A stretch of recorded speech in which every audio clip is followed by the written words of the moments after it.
Hey, good evening. We are live, I believe, Sunday, the 16th of November. I keep trying to move on a day or something, got my dates mixed up this week. But we will also just give people hopefully a chance to join us. But this is our usual time slot, 7:30 on a Sunday evening. So hopefully you've got it saved. Hopefully you're getting notified and you're joining us. So, top of the headlines tonight is the Withdraw the Children's Wellbeing in Schools Bill petition, which is now to be debated on the 1st of December. This is Michelle's petition that she put forward, so I'm going to hand over to her to talk a little bit about what will be happening on the 1st of December. Right, so on the 1st of December, we've got the debate in Parliament. It's in the Westminster Hall chamber, which is slightly smaller than the normal Commons chamber. There is a public gallery, but it's first come, first serve. So if people want to go and watch the debate, you are free to go and watch it. But obviously, if you are too late to get there, you might not get a seat. Before the debate that day, we're having a rally, a very sort of small information-based rally with leaflets, badges, just outside Parliament. So not on Parliament Square, the other side, literally just outside Parliament, which Jade and Quiver are running that one. And that's from 1:30 till 3:30. But if you look on the Stop the Bills page, you'll see there's an event for it anyway if you want to double check the details. So I know some people are going to go to that rally and then come in with me to go and watch the debate. But the important bit about the debate is we need your MPs there talking about it. Now, I deliberately drafted this petition as wide as I could within the word limits. So it has a very specific bit about part 2. Part 2 is where home education features. It's also where the independent education providers feature. It's also where the breakfast clubs and the school uniforms feature. It's also where changes to teacher status and teacher misconduct things feature. I also included in the petition wording, because it only shows half of it here, about the inadequate assessments. So again, you can bring up with your MP education elements to get them in there. You can bring up bits about the inadequate assessments. I brought up that it's poorly drafted. I brought up that there was no robust evidence. So again, this means any part of the bill, which includes clause 4, because there's no data protection impact assessment, which is really significant with clause 4 and the data stuff in section 1, can be brought up with your MP as well. So literally, if it's anywhere within the bill, this petition covers it. And the bits of the bill that concern you the most, ask your MP to speak on. I know some MPs, for them, it's really, really important to have actual stories. So I've already had feedback from some MPs, is actually they need your stories as opposed to just blanket statements, because in these sorts of debates, they tend to try and put the meat there of the reasons why this bill will be harmful, or why the issue will be harmful. It just happens to be my one, obviously, is against a bill that's live. And so it's really important that you try and give your MPs a bit more than just normal sound bites. But equally, if you don't want to share your personal stories, there are lots of organisations briefing MPs as well. And there are lots of organisational briefings that are coming out. So if you want to add them in, that's fine. I know if you go on the Reclaim Rights for Children page, there is some stuff on there which you can add links to and say to your MP, I'm really concerned about children's data here. I know, obviously, on the action group, a few people have shared their ideas for templates to the MPs. This is one where we need to try and add some personal stories if you can, if not link to information. And there is a lot out there. But the important bit is that we get MPs in the room discussing this bill, not only for the debate that day, but also it will give an indicator. The more Labour MPs we get in there, it also gives an indicator to the government that they're not happy with their own bill. The other side of it, the House of Lords report stage hasn't started yet.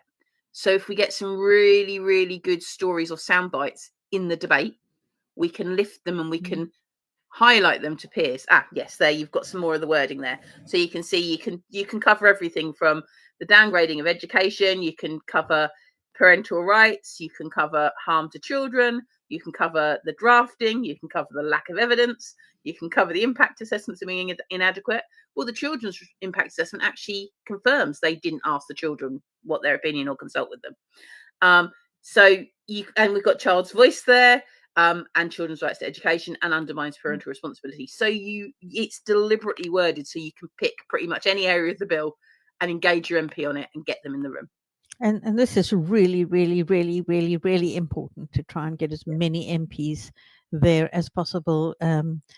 Cannot emphasize that enough. So please, if you can, even if you don't think your MP will pay attention, just have a go and ask them, please, to commit to speaking on your behalf in the debate.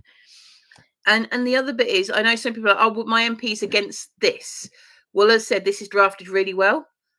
There's a high chance there'll be something in there your MP might not be so strong on. So they might think, well, the bill's a good idea, but they might not be happy that it's only a skeleton bill, or they might not be happy that the evidence isn't there, or they might not be happy the impact assessments aren't there. So get personal with your MP and work out what drives them and get them there.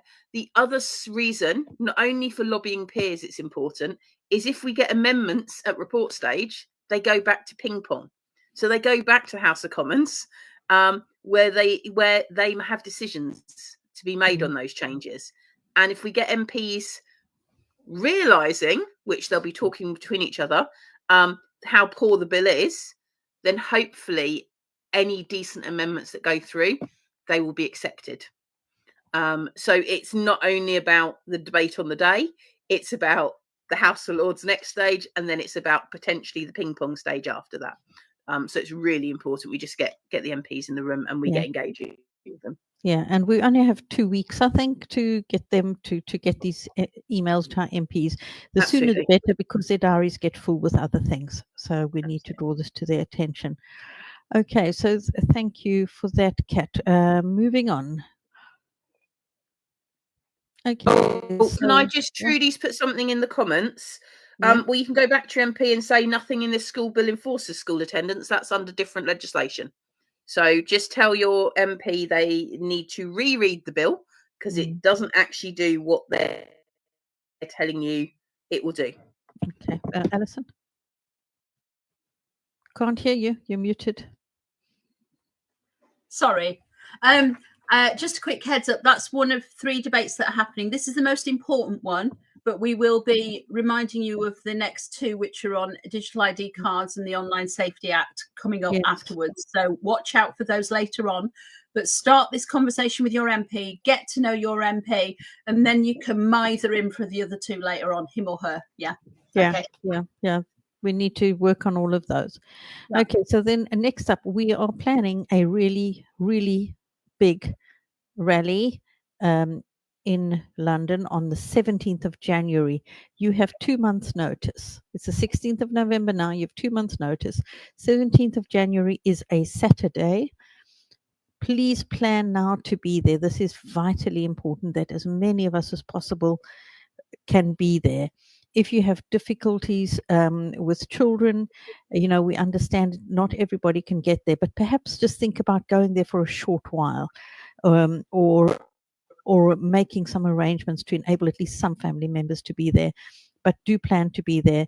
Alongside this, we are planning, I will get Michelle in to talk about this as well, but because this rally needs to be huge, we want to get a professional stage. We're having to pay for licensing. We want a proper sound system. We want merchandise. We want lanyards and banners and all sorts of things. And so this is going to require quite a lot of money. We're asking, we do have a GoFundMe page set up. If you are able to donate anything towards this protest, particularly if you can't be there. If you can't be there, obviously there's, you would normally have paid transport costs. So perhaps consider donating some of your transport costs that you're not going to be using to support this, so that others can be there and we can really be there in strong numbers. So Michelle, is there anything that you want to add particularly about this or embellish on?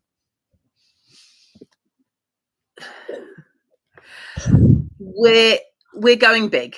Mm. We're going big, and we have everything from media pens to we've got the full width of the road banners, professional stage and everything, because this is a last chance to show that this bill isn't good and that they need to either make significant changes or put a pause on it. But to go big, unfortunately, that costs. If we want to do this well and catch attention, we want it so that it can be captured well for the media, which can then get the word out even bigger. And so that everyone gets a chance to have their voice properly heard, and so the numbers are properly seen. And this is an all protesters rally, isn't it? Isn't it? It's just against not the just bill. about home education. It's about very much like the petition covered all aspects of the bill. This covers all aspects of the bill as well. So anybody you know, if it's a teacher that you know that has a problem with something in the bill, or a childminder that has a problem with something in the bill, anybody, they're all welcome. And let's try and get as many people there. Please share it everywhere and share with as many and encourage people to come. And I can guarantee it will be a lot of fun. We do have a lot of fun, and it is it will be educational for your children. Yep. Make sure they dress up warm, make a day of it, and let's really make some impact. And we'll start releasing the speakers gradually from the 1st of December so that people are aware of who's going to be speaking. But we're getting the debate done, and then we will start releasing some of the speakers each week so that you know who you're coming to hear. Now, one thing at a time, but honestly, we do need you to put this in your diaries, and we do need you to commit to coming. We're a big group. If all of you can come, or at least get someone in your family to come and bring a friend, that would be fantastic. So please share. And also, everywhere. if you think the march will be too much for you, obviously you could just start at the rally. We would love as many as possible to do the whole march and then the rally as well. But we do realise, for various reasons, some people can't do the march as well as the rally. But we'll have the details for both very clear. So you can either do the whole thing, or if for your family circumstances you can't manage the march and the rally, there'll be the details so you can just join us at the rally. And we have to do this while we still can. We are still able to do this. There's still a gap for us to make a protest. And before that window closes, we need to get out there and make our voices heard. Thank you so much, Michelle, for all your efforts on this. But please share about that and let's make it worth all the hard work. Okay, then next we want to talk a little bit about Joy Baker Day, which we celebrated yesterday. Joy Baker was a home educator in the 50s and 60s who educated her own children, but she had to fight her local authorities many, many times for the right to do so. So yesterday you can see Michelle and me with my eyes closed and whatever in the video, but we did a live on YouTube and on the Joy Baker Day page where we spoke with various guests, and you can now go and watch that live either on the Joy Baker Day page or on YouTube, and the link will be in the comments. But also the great news that Joy Baker's book, Children in Chancery, is now available, and you can actually order it on Amazon now and have a copy in your hands. And just a reminder that this book was almost impossible to get hold of before, and so don't wait, get hold of a copy, have one on your shelves. There are 2 other books that you can order that are also written by Joy Baker, which are more not about the legal battle but just about the family life, and they're great essentially. So you may want to go and check those out as well. That'll on Amazon or from livingbestbooks.com, I think. Okay. So Michelle, you want to talk a little bit about the Broken Voices campaign? Yes. The Broken Voices. So if people came to our protest up in the Senedd, you'll have heard Alice speak, who is Jade's daughter. Now, Alice has found her voice this year. and made the choice herself to become home educated. And she now feels that she wants every child to be able to have their voice heard. And therefore, she started up Broken Voices, which is open now for children to submit their voices to. The details are all there. It can be stories, poems, pictures, messages, just one A4 sheet. You can use a pseudonym, you can use your real name. And then if you just submit it to them within this window, so 8th of November till the 8th of December, they're then collating it together to create a book that will then be released for people to be able to buy, hopefully, so people can give to other people for Christmas presents and things like that, if the timings all go well. What a wonderful opportunity. So I hope people will take up this chance to get their stories out there where others can read them. But can I ask what the so do you have to be a child in order to send it in, or do you have to be a child now, or should it be about your experience when you were a child? If you know, let's just say you've aged out of education a couple of years ago, what about that? Sorry, I would have to look at. I would have to go back to them and ask, because I've got these details here. I would have to go back and I'd have to. Yes, because it's not your project, of course. It's Jade, are you in the chat today? And if you are, have you got the answer to that? Yeah, we'll come back with that answer if we get it before the end of the show. The end of the show. It was said tongue in cheek, Juliet. It really was. Yes, it is a show. Okay. I won't elaborate on that anyway. Okay, so then we have next. Kat, perhaps you can tell me a bit more because I haven't seen this before. Are you muted still? Or are you going to throw it to me?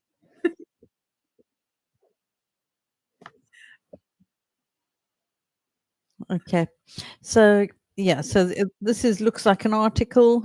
Sorry, Kat can't broadcast right now, I don't think. Okay, well, do you want me to talk about it, Julia? Yeah, sure. So Professor Eileen Munro, she's been well known in the past. She's been quite a good a voice on and off. But she was the person who led the review into child protection in 2010. And to be quite honest, not a lot happens as a result of that review. But that's what often happens, is they do the reviews and then nothing really happens.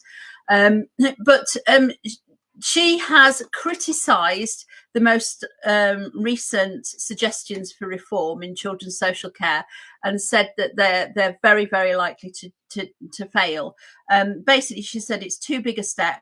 That baby steps have to be taken. That you're trying to change. You're trying to change things too much too quickly.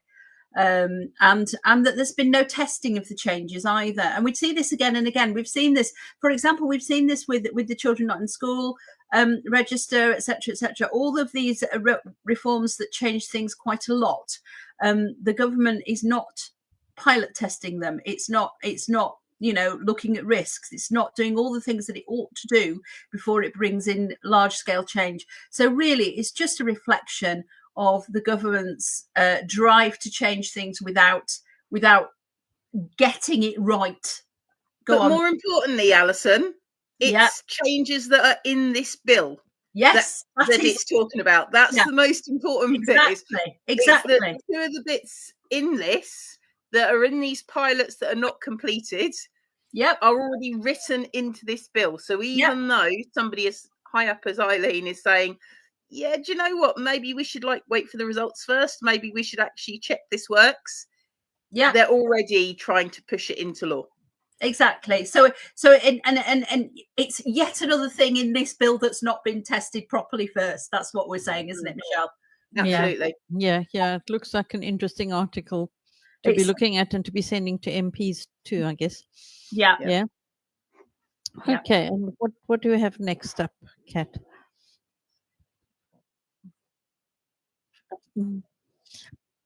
Okay, so the latest amendments. Alison, I think you said you'd talk about. And mean, no, I haven't looked at them. I'm afraid, Yeah. not me. Okay. So I think the gist of it is, yes, there are amendments. Go and look at them. Michelle, do you have any updates? The thing is that there is a handful of amendments that are starting to be relevant to home ed. So Lord Crisp has stuck one in there.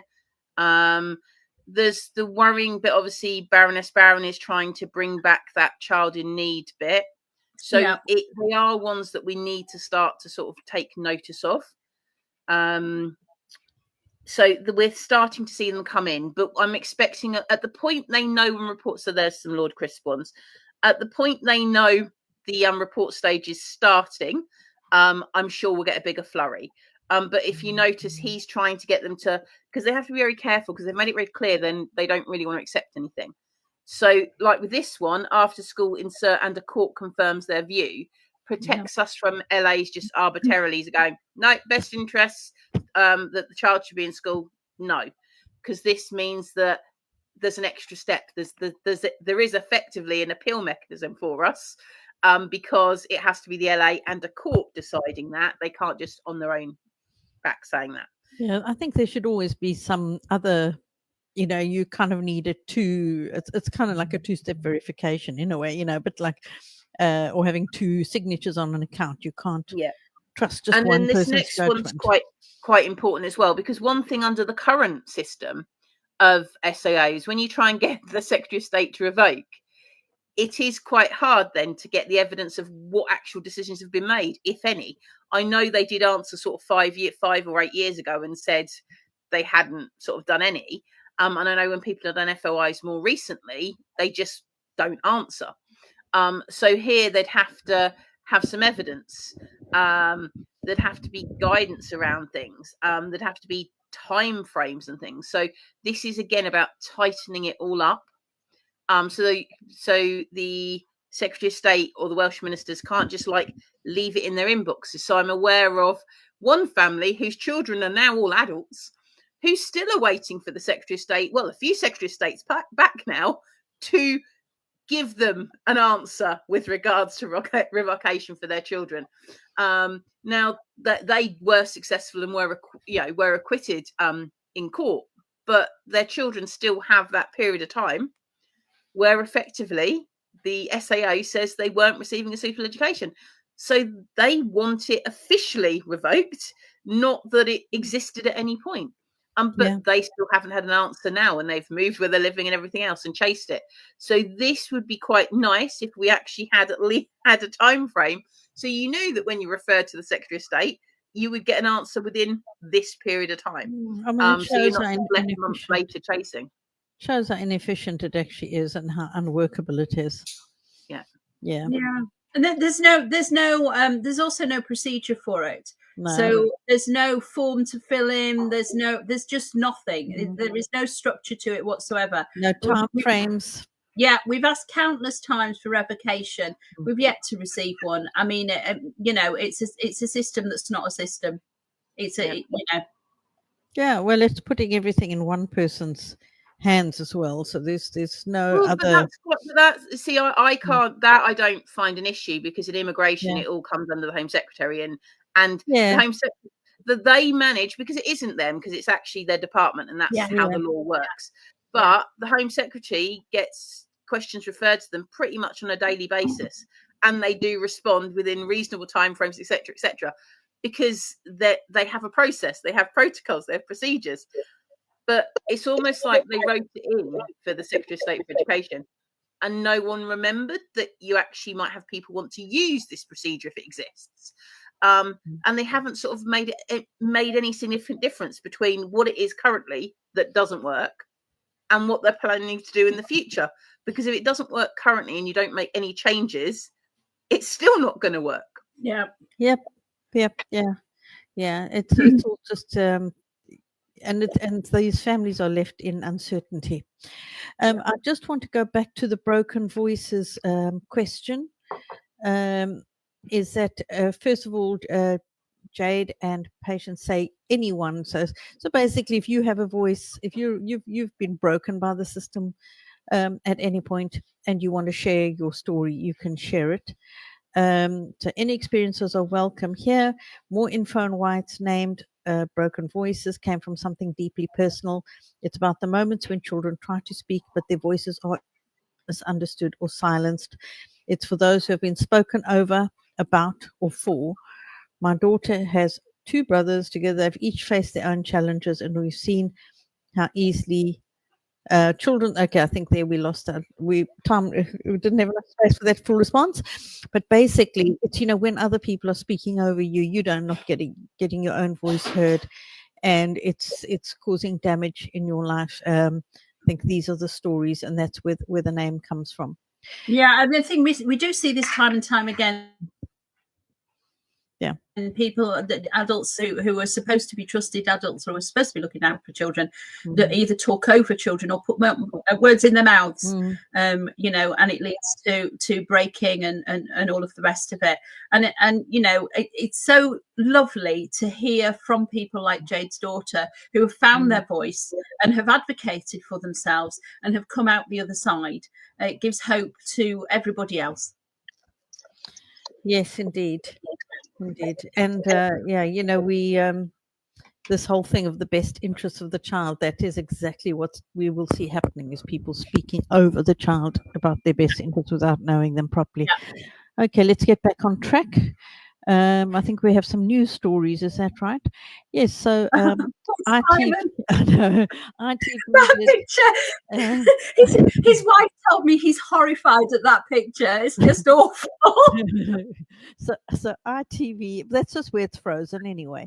ITV interviewed Simon Squibb, who home educates his own child, and he put some of his points across of why the education system is problematic for children, and that the Children's Wellbeing in Schools Bill will actually give too much power to local authorities and undermine parents. So you might want to go and read that.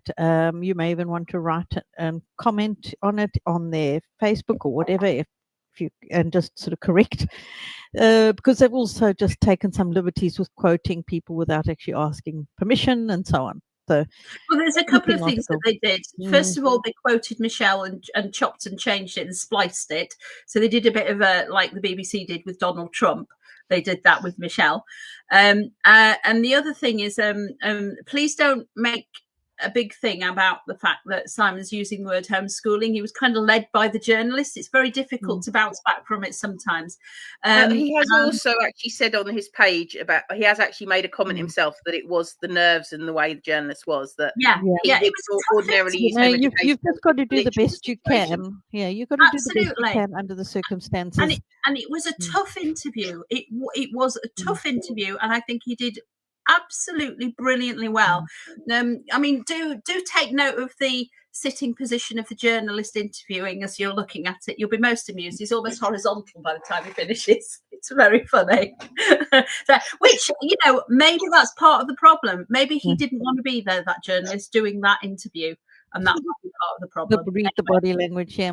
Yeah, exactly. Do you have any more news stories, Kat? I think we have something from Schools Week. That right? Yeah, so this one was an interesting one because it highlighted the problem that home educated children have, being able to access exams, being at the mercy of exam centres, whether they can take them or not, and leaving families scrambling to find a place, as it said. And we don't have any sort of recourse to support for that. So it was good that this issue got highlighted. Katie Finlayson has got a comment there, and it's a useful article. It's an article based on quite a lot of the work that she's done, and we're very grateful to Katie for the enormous amount of effort she puts into keeping her finger on the pulse of these issues. A centre in Norfolk reported having 130 requests for 18 spaces. Yeah. And this is a problem that needs to be addressed. And the Children's Wellbeing in Schools Bill could not even be bothered with addressing this. When we actually express this is something that would help, and it actually would be doable for them, they're not really willing to consider it. The one thing they could support with, they're not willing to support with. And if anybody out there runs an alternative setting or anything like that and wants to set up an exam centre, they won't be able to do it for this summer, but they'll be able to do it for next summer. Please get in touch, because we've got a scheme that we're hoping to run to help people set up small centres. So if you are interested in that, let's get together and have a bit of a meeting and see if we can get something set up for the summer of 2027. Okay, wonderful. Yeah. And also address this with your MPs. Okay, another news article which I'm quite amused by. Hull City Council seeks to understand the oral health of home educated children with a survey. So apparently they are concerned about the state of children's teeth who are home educated. Perhaps they are concerned that these children aren't being reached in other ways and getting teaching.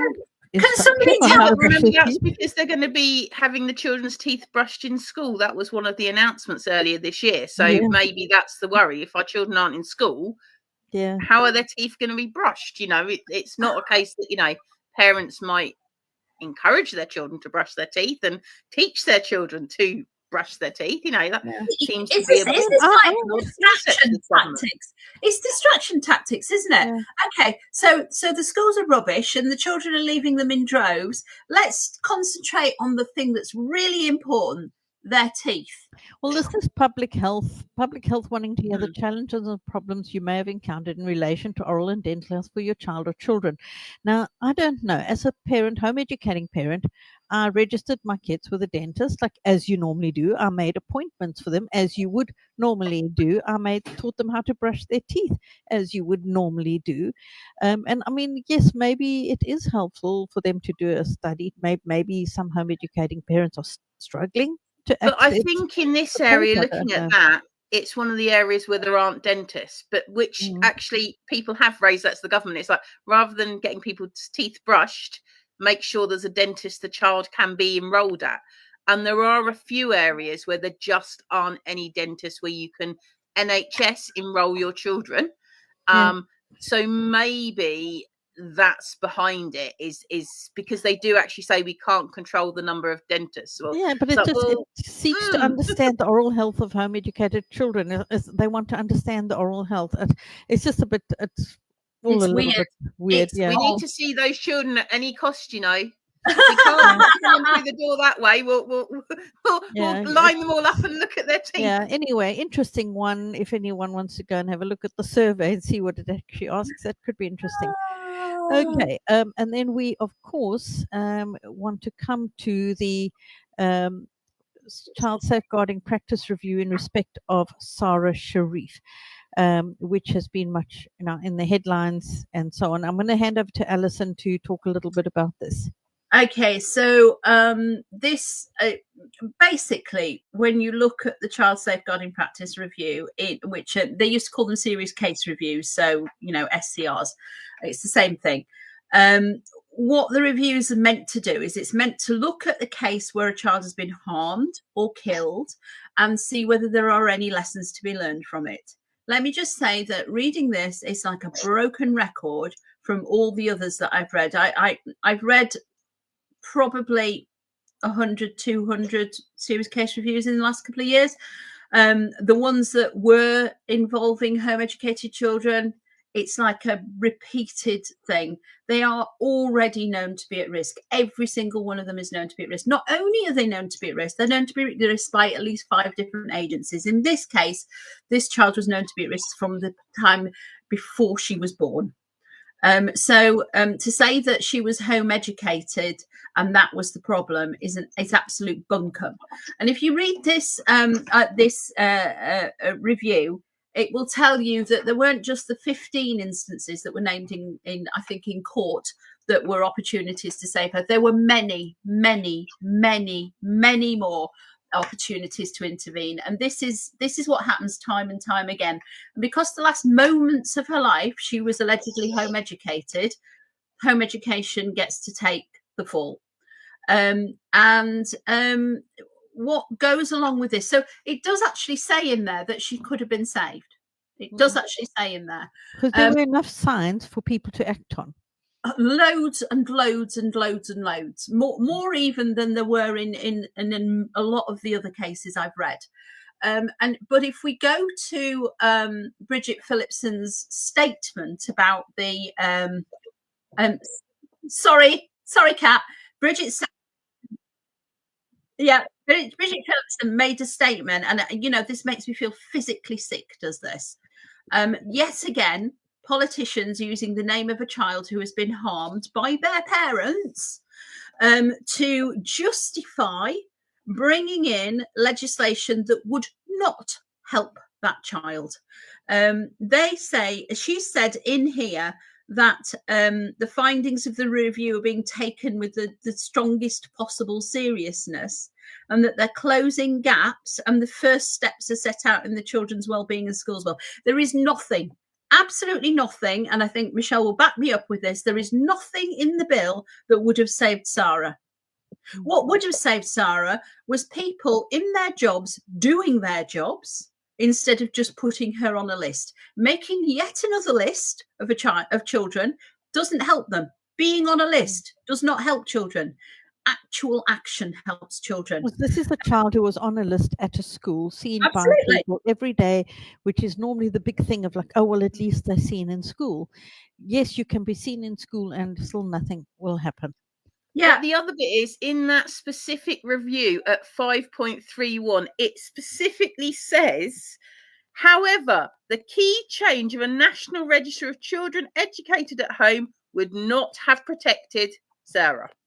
Exactly. It's written in the review at 5.31. It then goes on like the local government association still thinks X, Y, and Z is required. But the review decision, not the other blurb they've added afterwards, specifically says that the register of children educated at home would not have protected Sarah. That is literally what it says in the review. But Bridget comes to her conclusion based on this review, which literally says it would not have helped. Yeah, and hasn't read the review. I don't think she's read the review, Michelle. I really don't think so. And then if we look at the one of the BBC articles, classic. So even whilst she was home educated, the council tried to visit her home and went to the wrong address. There are no words to forgive or explain that nonsense and to say that it's the problem of home education. No words. Yeah, and it's there are many people that turned a blind eye. I didn't want to be accused of being racist or whatever, but they saw something going on, and I was really, really shocked and appalled by Bridget Phillipson's reaction, because she just glosses over and just gets back to her ventriloquist dummy Children's Wellbeing and Schools Bill. That's, back to that, parroting the party line. But the other bit is if the school had notified the local authority that they'd moved house and given them a new address. So if the specific form from the school, that is the school notifying the local authority this child is now home educated, has the right details, but the home education team go to the old address or the wrong address, doesn't matter if you implemented everything in this bill. That error could still happen and it wouldn't make any difference. So until we fix these basic things of making sure you update an address when you get given it, which is not the fault of the parent, is not the fault of the home educated child or any other family, that's just basic data management. So can I just say they've got, and this is giving them more data and more sharing and more. It's like so joining up the databases, some of which will have erroneous information on them, is not going to help. In fact, it's actually going to make things worse. Yeah. No, it's. I think this is there is something just so very wrong with the way. I don't know what you would call it but basically with this total unwillingness to accept the truth and just barge on regardless with your bill, because that's so important to you, because you've got everything hanging on that as a career politician. Yeah, at this and point, the only shocking. justification I think she's got for continuing with this bill is to further her career. Yeah. Anyway, and then we just also want to remind you that we have our Substack, which you can subscribe to receive all the notifications and more. You will find a link in there about another open letter which has been created by Reclaim Rights for Children. So that will be mentioned in the Substack. Do go and have a look at that as well. And yeah, that I don't know if any of you know more about that, give a bit more information on that open letter, but that is also available for you to go and sign. But at the moment, we are focusing on the 1st of December debate. That is our primary. But connected to that letter is that the other petition that's not a government petition. Yeah, so the do make change.org sure one.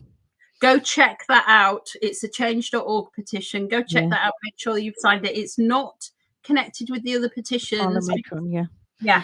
But you can sign as many as you like. Many of these petitions that are against the bill, that are going to bring it to debate, whatever, sign as many of them as you can. It doesn't take you long.